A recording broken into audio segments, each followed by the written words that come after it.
Irmão Gessé, ele com sua maestria, ele consegue pegar vídeos e reduzi-los, trazendo a essência,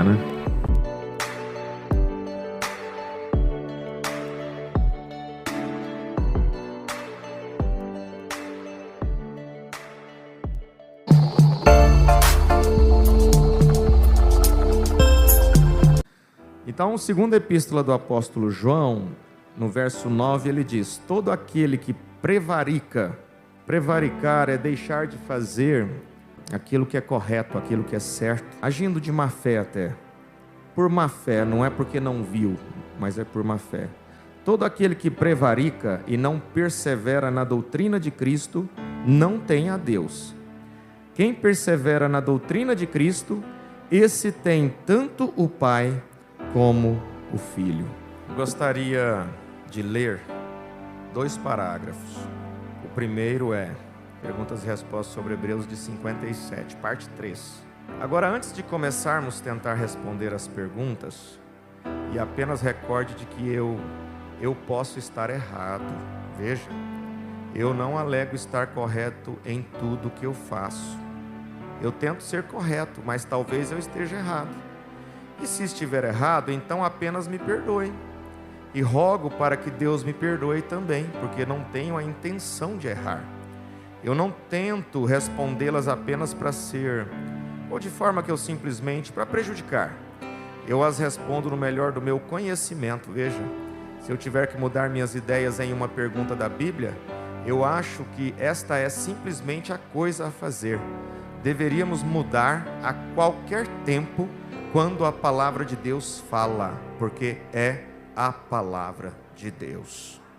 Explicando o ministério, essa mensagem nós não temos ela em português, parágrafo 9.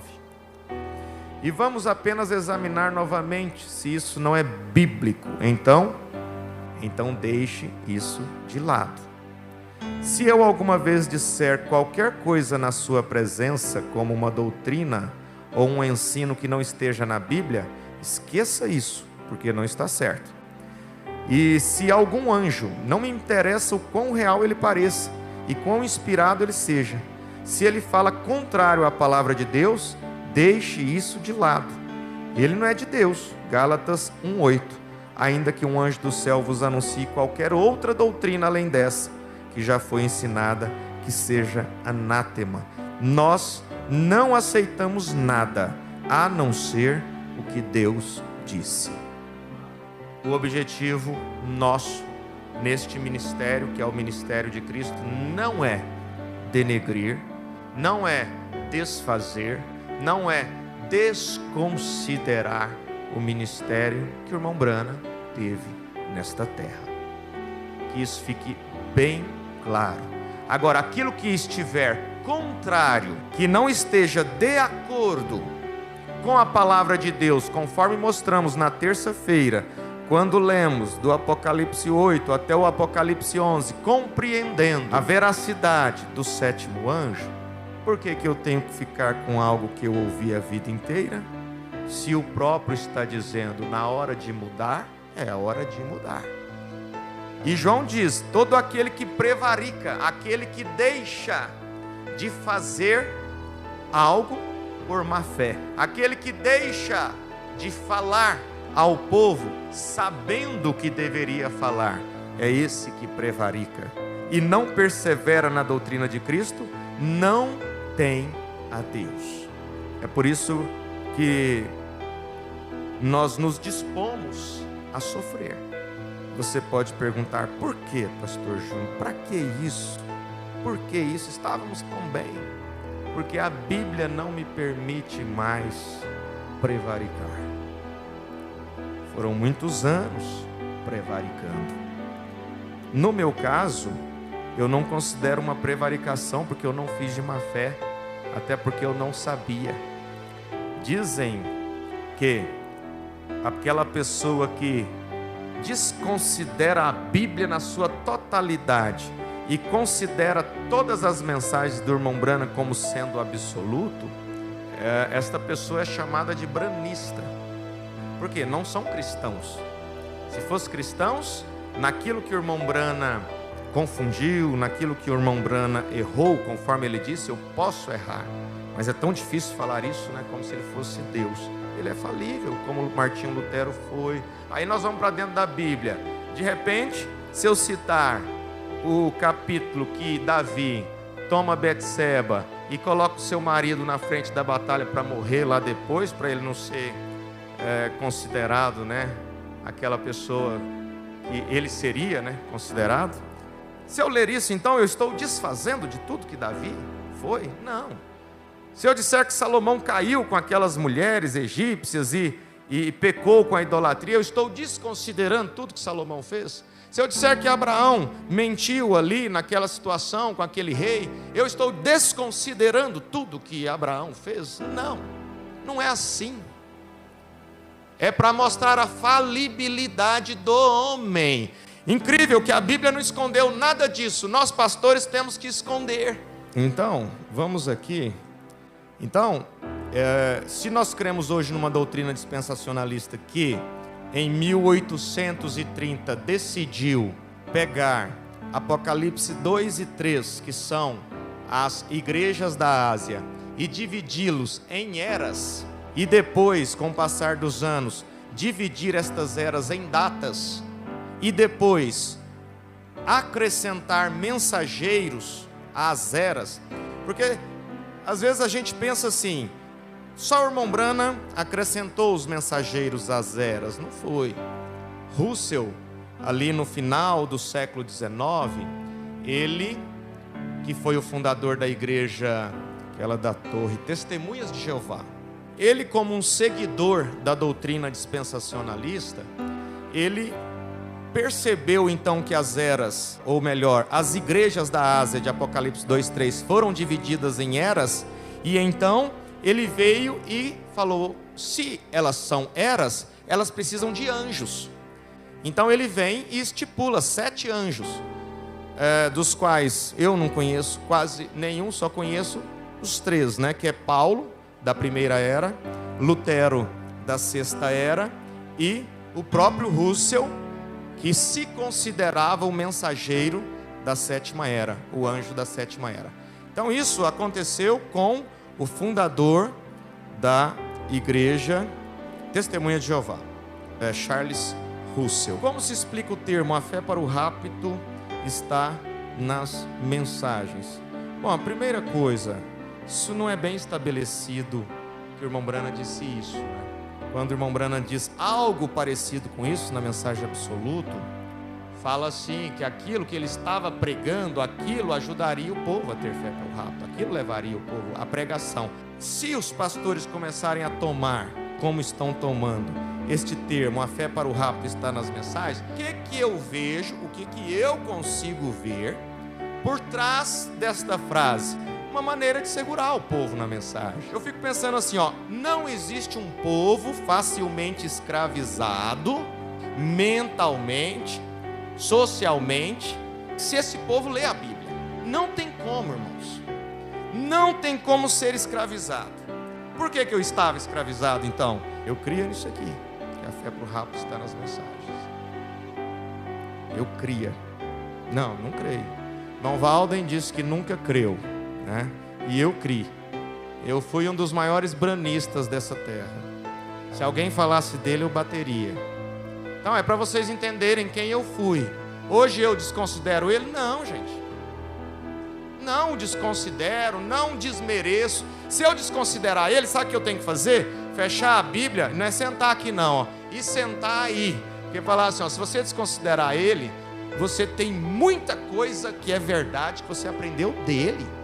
Se eu desconsiderar o ancião, tem muita coisa que é verdade que eu aprendi dele. Como é que eu vou desconsiderar? Aquilo que é incoerente, aquilo que não tem coerência com as Sagradas Escrituras. A fé para o rapto está nas mensagens. Se isso for uma afirmação correta, a mensagem, o sinal, precisa ser guardada, escondida, zerada. Deixa ela para lá. Porque lá na mensagem sinal ele diz assim, olha, sabe o que dá direito ao sinal? Obediência à palavra de Deus. Então te dá o direito ao sinal. Tudo bem, bem, né? Você obedeceu a palavra de Deus. Aí de repente alguém chega e diz assim: mas a fé para o rápido está nas mensagens. Aí, esquece a mensagem, o sinal então. Porque mesmo tendo o sinal, você está perdido. Então Efésios 4:30 também precisa ser tirado da Bíblia. Se essa afirmação, irmão, for correta, é tanta coisa que nós vamos ter que tirar da Bíblia. Porque aqui, ó, Efésios 4:30 diz assim, ó, esse termo, ele é rudimentar, ele chega a ser assim um termo tendencioso. É um termo usado assim como se usava assim, ó, peguei um espírito ouvindo um pregador no rádio, disse o irmão Brana. O irmão Brana nunca disse isso. Eu peguei um espírito ouvindo um pregador no rádio, porque na época era rádio, né? Tinha televisão, mas o povo não tinha televisão em casa na época. Então quer dizer, se criou um termo, peguei um espírito ouvindo um pregador no rádio para que ninguém ouvisse, ninguém no rádio, a não ser o programa. Então, para quê? Para segurar o povo. E aí assim, você vai para a escola, lá não pega espírito. Você vai para o shopping, lá não pega espírito. Você vai trabalhar, lá também não pega espírito. Mas se você, quando terminou o programa, se você deixar 5 minutos, quando entrava aquele outro, não sei se vocês lembram disso, meu Deus, a gente tinha que desligar correndo, senão você até sentir o espírito entrando. Era como eu sentia. Era como eu sentia. Eu estava deitado, às vezes, eu levantava correndo. Poxa, eu não posso nem ouvir, tampa os ouvidos. Por quê, irmão? Eu sempre fui muito fiel ao que eu ouvi. Eu sempre agi com muita fidelidade. Eu sempre agi com muita sinceridade. Eu acho que eu nem precisava estar falando isso, que eu fico parecendo que eu estou advogando em causa própria, mas não é. Hoje é um dia para a gente explanar. Eu estou falando isso porque o próprio testemunho, o histórico diz. Vocês me conhecem, a maioria dos irmãos de mais idade me conhece desde que eu nasci.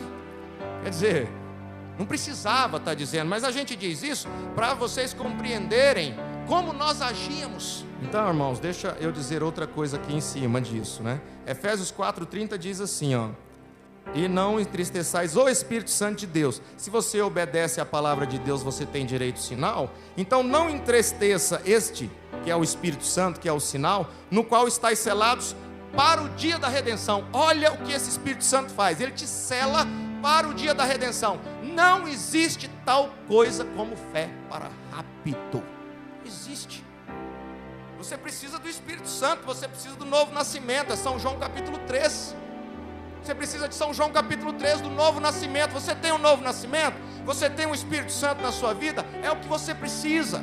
Aí você precisa cuidar disso em você, porque a obra de santificação, ela não é assim, recebi, pronto, acabou. Não é. É você dia a dia, você vai caminhando dia a dia, praticando aquilo que a Bíblia diz para você praticar. Então, Romanos 10:14, para fechar esse assunto: de sorte que a fé é pelo ouvir, e o ouvir pela palavra de Deus. A fé que você precisa é dessa. Você vai ver como vai aumentar essa frase. Você vai ver como isso aqui vai aumentar. Isso aqui vai ser falado 10 vezes em cada culto no sistema e nesses meios que ainda estão prevaricando contra Deus, sabendo e deixando passar. Na mensagem, o irmão Brana fala que Caim é o filho do diabo, da serpente, filho carnal, sanguíneo. A Bíblia sustenta isso. Aí nós vamos ter que ir lá em Gênesis 4. Se você tiver um caderninho para anotar, é melhor. E conheceu Adão a Eva, sua mulher. Observe bem. Conheceu, coabitou com Eva. Conheceu Adão a Eva, sua mulher, e ela concebeu. Se parasse aqui, nós já saberíamos. E teve a Caim, e disse: alcancei do Senhor um varão. E teve mais a seu irmão Abel, e Abel foi pastor de ovelhas, e Caim foi lavrador da terra. Tá, é o primeiro ponto que nós precisamos observar nessa doutrina. Aqui eles já haviam saído do jardim do Éden. Aqui eles já tinham saído, Deus já havia os expulsado de lá, Deus já havia sentenciado como eles deveriam proceder. Caim e Abel, com o passar dos dias, resolveram oferecer um sacrifício a Deus, nós conhecemos.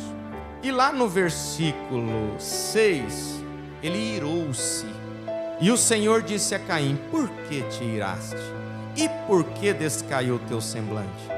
Se bem fizeres, não haverá aceitação para ti? Se bem fizeres, não haverá aceitação para ti? Um homem com o sangue da serpente correndo em suas veias, e de repente Deus falando para ele, se, em outras palavras, do que Deus disse para ele, ele não disse: se bem fizeres, não haverá aceitação para ti? Então, se ele fosse lá e pegasse um cordeiro e fizesse como Abel, estava resolvido, tinha oferecido um sacrifício e teria aceitação para Caim, pronto. Então aí nós teríamos um filho da serpente participando das bênçãos de um filho de Deus, se fosse assim, né? E se não fizeres bem, o pecado jaz à porta, e para ti será o seu desejo, e sobre ele dominarás. Então, ele ali estava então escravo do pecado, a partir do momento que ele se irou. A Bíblia fala que Caim é filho do maligno. Aí a gente vai lá para a primeira carta de João, capítulo 3. Qualquer que é nascido de Deus não comete pecado, porque a sua semente permanece nele, e não pode pecar porque é nascido de Deus. O que é esse nascido de Deus? É o novo nascimento espiritual. Nisto são manifestos os filhos de Deus. Observe o verso 10 de 1 João 3. Nisto, o que, João? Que se manifesta os filhos de Deus e os filhos do diabo. Então, tem filhos de Deus e filhos do diabo? Tem. É sanguíneo? Primeira coisa também que a gente pode voltar lá no Antigo Testamento. Aí eu perguntaria assim: como esse gene passaria pela arca? Porque Noé veio de Sete, né? E os seus filhos, portanto, descendências de Sete. Então o sangue da serpente teria padecido nas águas, né? Se fosse sanguíneo, então seria maravilhoso, porque aí não haveria mais filho da serpente na terra. Mas vamos conhecer como se manifesta um filho de Deus e o filho do diabo. Qualquer que não pratica a justiça e não ama seu irmão, não é de Deus. Quem é filho de Deus? Quem pratica a justiça e quem ama a seu irmão.